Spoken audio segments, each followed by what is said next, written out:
올 한 해 우리 교회에 주신 귀한 주제 말씀 통해서 우리가 하나님이 어떤 사명을 주셨는가, 거기에 대해서 몇 주에 걸쳐서 같이 나누었으면 좋겠습니다. 특별히 오늘은 아버지의 이름으로 라는 제목으로 같이 은혜를 나누고자 합니다.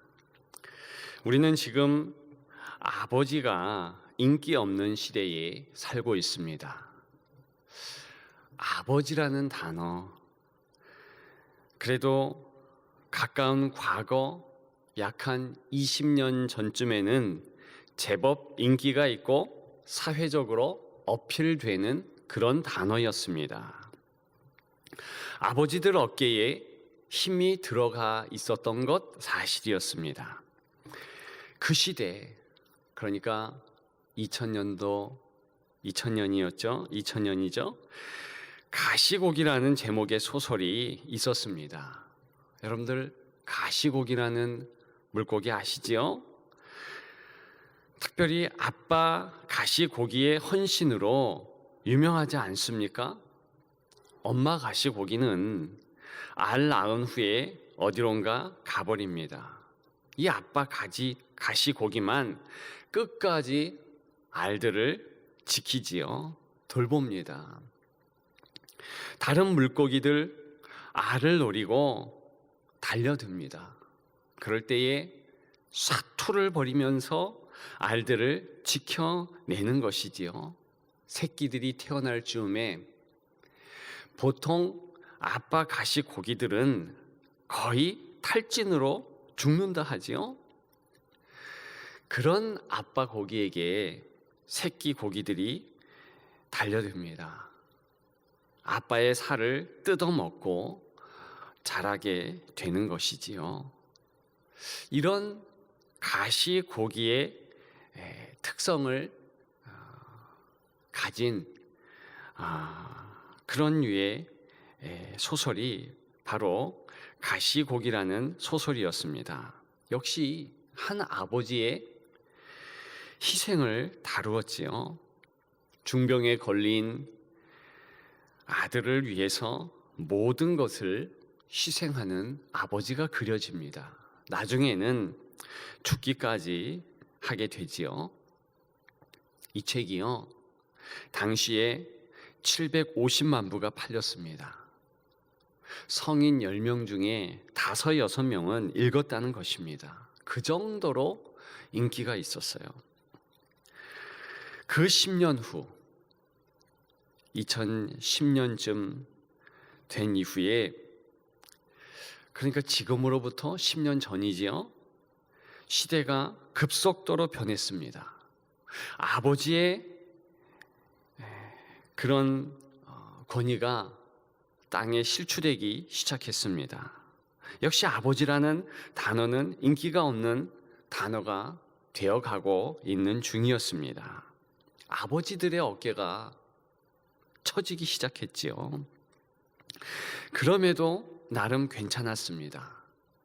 당시 설문조사를 했는데요, 사람들이 소중하게 생각하는 이름이 무엇인가, 그런 류의 질문을 했습니다.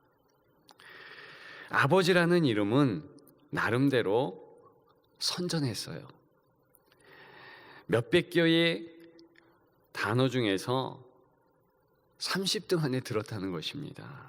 물론 어머니보다는 한참 아래였고 돈보다도 더 아래에 있었지만, 아무튼 사람들의 기억 속에는 있었습니다. 지금은 어떻습니까? 그런 부성애에 대한 소설이나 책은 당연히 인기가 없습니다. 지난해요, 이 가시곡이라는 책이 재출간되었죠. 그런데 사람들은 20년 전에 그토록 베스트셀러가 되었던 책이 다시 출판되었다는 사실조차 모릅니다. 인기 없지요. 평등이라는 미명 아래 권위주의의 상징인 아버지는 뒤로 물러갔을 따름입니다. 얼마 전에 미국에서는 이런 일도 있었습니다. 미 의회는 회기가 마무리될 때 기도로 종결하는 그런 특징이 있지요. 이번 회기에도 그랬습니다. 아마도 117회기의 의회였지요. 한 목회자가 기독교식의 기도를 했습니다.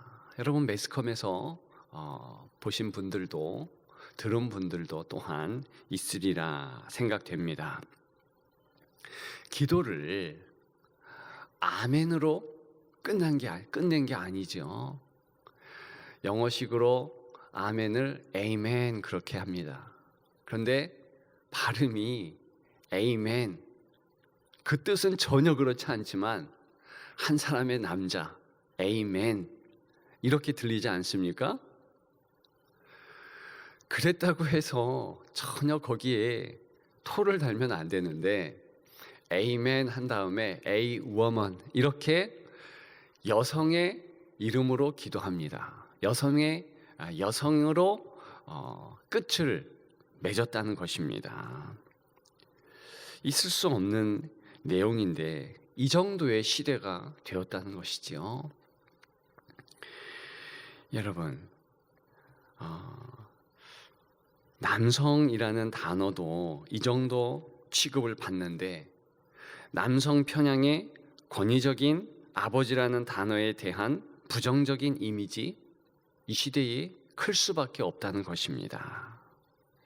우리는 하나님을 아버지라 부릅니다. 이런 시대에 하나님 아버지에 대한 존칭은 괜찮습니까? 아닌 것 같아요. 아니죠. 확실히 부정적입니다. 오죽하면 어머니 하나님이 나왔을까요? 여러분, 그런데 예수님 시대에도 하나님을 아버지라 부르는 것은 사실 인기가 없었습니다. 지금과는 다른 차원이긴 하지만 크게 꺼려했지요. 너무나 두렵고 떨리는 존재이기 때문에 친근히 나와 관계 있는 그런 육신의 아버지와 같은 어떤 관계성 있는 아버지란 단어를 하나님께 붙이는 것을 꺼려할 수밖에 없었습니다. 예수님 제자 중 빌립이라는 사람이 있었습니다. 예수님께서 나를 본 자는 아버지를 본 것이다 라고 말하자 아버지를 보여달라고 그렇게 연이어서 말했습니다. 요한복음 14장 8절입니다. 여러분 혹시 성경을 가지고 계시면 한번 찾아보십시오. 요한복음 14장 8절 우리 같이 한번 읽어볼까요? 빌립이 이르되 주여 아버지를 우리에게 보여 주옵소서 그리하면 족하겠나이다. 이렇게 요청했습니다. 그런데 이것 위험한 요구입니다. 당시에요, 하나님을 보면 죽는다고 생각했습니다.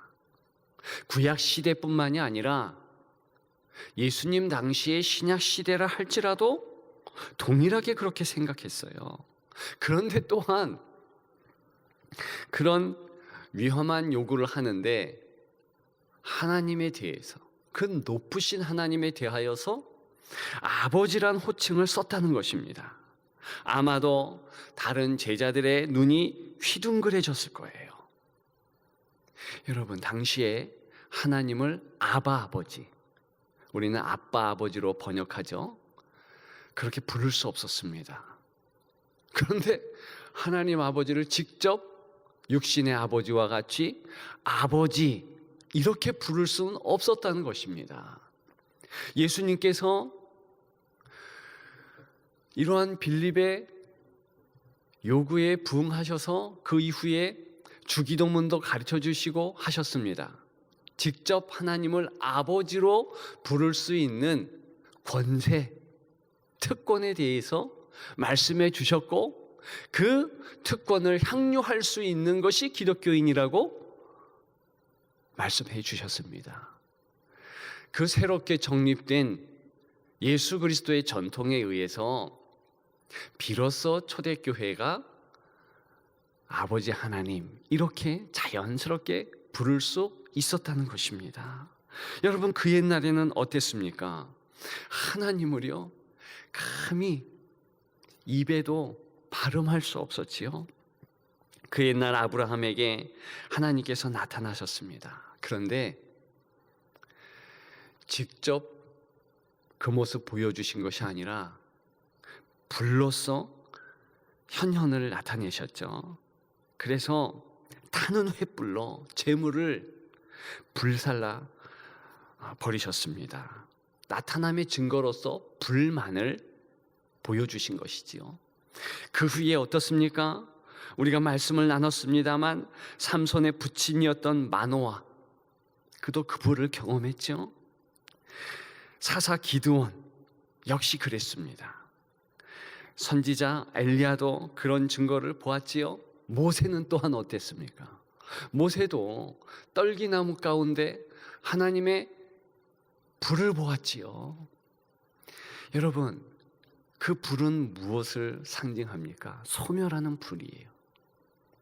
죄인을 태울 수 있는 그런 불이라는 것입니다. 그래서 하나님의 그러한 임재의 불을 경험한 하나님의 사람들은 이구동성으로 아하, 내가 죽을 수 있다. 아하, 내가 망하게 되었구나. 그렇게 말했다는 것입니다. 큰 은혜를 받았던 광야 시대에도 마찬가지였지요. 하나님의 현현, 하나님의 임재 역시 구름 기둥과 더불어서 불 기둥으로 나타났어요. 천둥과 번개로 사람들이 하나님이 나타났다 하는 신의 산에 가까이 갈 수 없었습니다. 그것이 이스라엘 백성들이 가지고 있는 하나님에 대한 두려움의 상징이었죠. 불이시다. 여러분, 그런데 이 빌립은 하나님 보기를 원했다는 거예요. 아마도 제가 볼 때는 진짜 하나님을 보기를 원했는지 그럴 수도 있죠. 그러나 아마 하나님께서 보여주실 현현했다는 증거인 이적, 불이 떨어진다든가 그런 이적을 표적을 원하지 않았을까 그런 생각을 합니다만, 어쨌든 예수님 당시에도 사람들은 하나님을 몰라도 너무 몰랐습니다. 성부 하나님의 임재, 그 임재 앞에서 너무나 두려웠고요. 그 과거에 이스라엘 백성들과 같이 도망쳐 숨고자 했습니다. 진노하시며 심판하시는 놀라운 진노의 하나님으로만 이해했지요. 여러분들은 어떻습니까?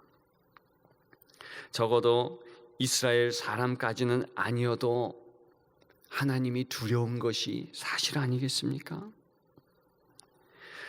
하나님이 오직 예수의 피로 비싼 값을 치르고 우리를 취하신 것 외에는 사랑이 없다. 혹시 은연중에 그렇게 확신하는 것 아니십니까?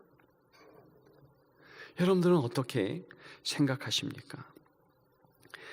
물론 맞습니다. 오직 그리스도를 통해서 우리는 하나님 앞에 나아갈 수 있고 하나님과 교제할 수 있게 되었다는 것 분명한 사실입니다.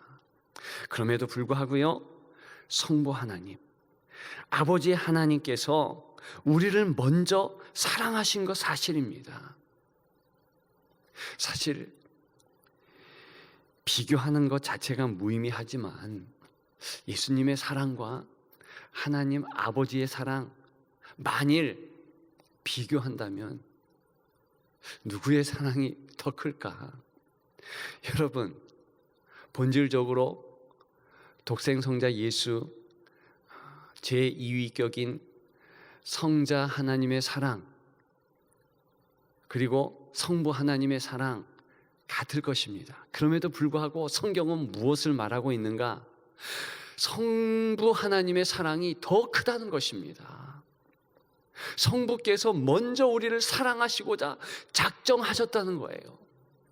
여러분, 성경에서는 성부 하나님의 놀라우신 그런 모습을 사랑, 이 단어로 처음부터 끝까지 말하고 있다는 것 아십니까? 하나님은 사랑이라.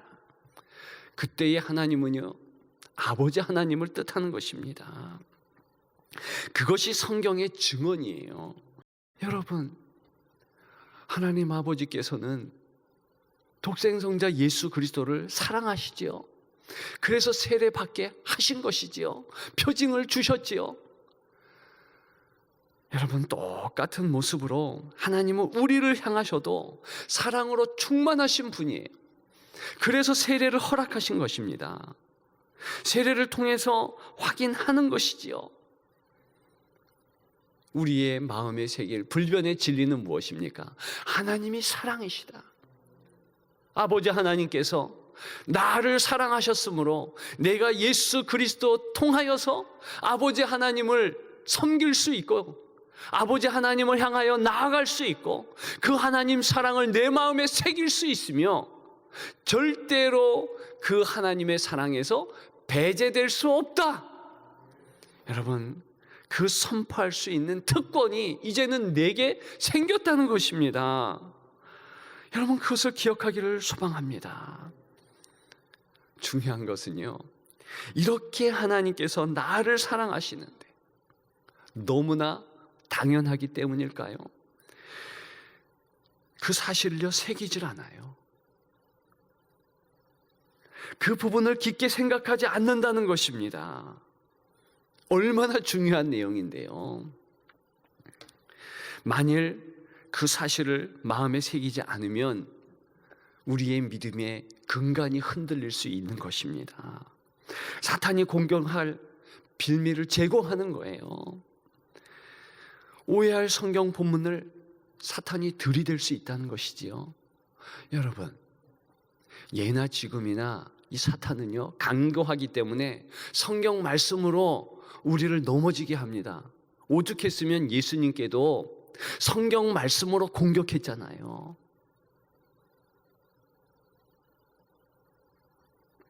많이 말씀드려서 또 한번 거론할 이유는 없겠죠. 예수님께도 그렇게 사탄은 하나님의 말씀으로 시험했어요. 요즘 연초라 성도들이 성경을 많이 읽으십니다. 어떤 분은요, 벌써 민수기에 들어갔대요. 하루에 한 5, 60장은 있나 봐요. 그러니까 1월 1일 신년 지난 지 며칠 지나지도 않는데 민수기에 들어갔다는 거예요. 그러면서 저에게요, 민수기 읽다가 놀란 사실이 있어서 질문했습니다. 그 민수기 성경을 보니까 사람들이 툭 하면 죽는다는 거예요. 민수기 15장에 보면 어떻게 안식일 하나 지키지 않았다고, 하나님의 백성인데 그 이스라엘 백성 가운데 안식일 날 나무 하다가 죽고, 또 한 장 건너서 민수기 16장에 고라와 250명은 땅 갈라지고 불이 나와서 죽고, 그 일 때문에 전염병이 생겨서 14,000명이 죽고 14,700명이죠. 또 얼마 지나지 않아서 시딤에서 모압 여자들과 음행의 사건이 있을 때 또 전염병이 돌아서 24,000명이 죽고, 이렇게 어떻게 죽고 하는가? 여러분, 이런 하나님의 죽이시는 모습 보면서 시험에 들 수 있습니다. 사탄이 간교하게 그 성도에게 시험하는 거예요. 봐라, 사랑의 하나님이냐? 이 하나님의 모습이. 그랬기 때문에 저에게 질문하는 거겠죠. 여러분들은 어떻습니까? 민수기뿐만이 아니라 구약뿐만이 아니라 신약에 봐도 하나님 잘 믿다가 그냥 죽는 성도들도 있어요.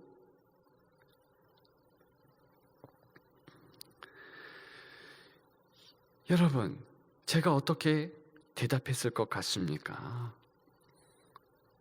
나름 잘 대답했다고 생각해요. 그 대답 여러분들에게도 말씀해 드릴까요? 제가 그랬습니다. 인간은 원래 죄와 허물로 이미 죽었다. 그런 사건 일어나기 전에 이미 죽었다. 영이 죽은 것은 분명하다. 왜? 하나님 떠났으니까.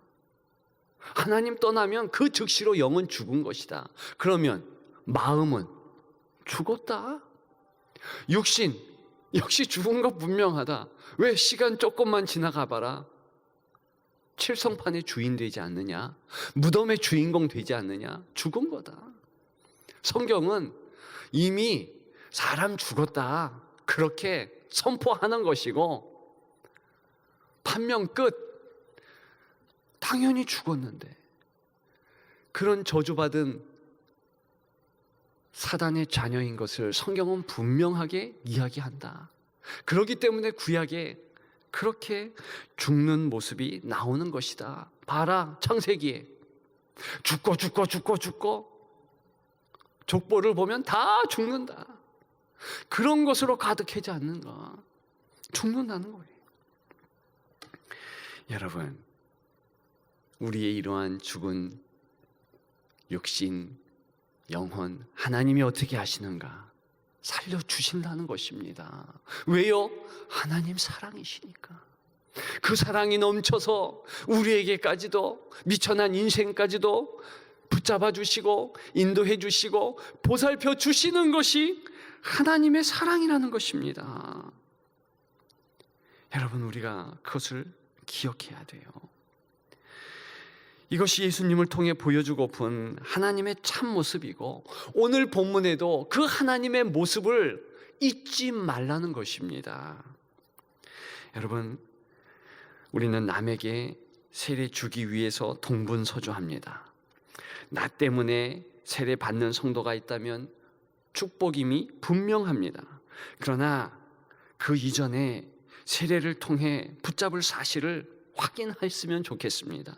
무엇입니까? 아버지의 이름으로 세례를 받는다는 거예요. 아버지의 이름, 무엇을 의미합니까? 나를 향하여 진노하시는 하나님이 아니라는 것입니다. 놀랍도록 자비롭고 자애로우신 하나님이시다. 그것을 선포하는 거예요. 그 하나님의 모습을 마음에 새기라는 것입니다. 기억하라는 것이에요. 얼마나 하나님은 간절히 우리를 향하여서 내가 너희를 사랑한다, 그 모습 받았으면 좋겠다, 그렇게 원하시는지 모릅니다. 여러분들을 목숨을 다하여 사랑하는 그런 애인이 있다면 한날 한날 얼마나 살기에 새 힘이 넘치지 않을 수 없지 않습니까? 힘이 솟고 엔돌핀이 돋고 그러지 않겠습니까? 하나님이 그러신다는 거예요. 여러분에게 낙심할 제목들이 있습니까? 코로나 전국이고 역시 모든 환경이 어렵다, 그래서 인상 쓰고 있습니까? 그러지 마시라. 단 한 가지 사실, 하나님이 나를 사랑하신다, 이 사실만 보더라도 우리는 승리할 수 있습니다. 그 사랑을 채우십시오. 그러면 이깁니다. 사랑이 이깁니다. 예수 그리스도도 사랑이 이긴다, 그렇게 모범적으로 보여주셨고, 우리도 그 뒤를 따라가는 것이지요. 아버지의 이름으로. 우리는 아버지의 사랑 마음에 새기면 승리할 수밖에 없습니다. 여러분, 그렇게 되기를 축복합니다. 아무리 어려운 이 엄동설안에 추운 한파가 몰아쳐도 우리는 가장 따뜻한 하나님의 온기를 느끼면서 승리하는 줄 믿습니다. 그런 여러분들 되기를 축복합니다.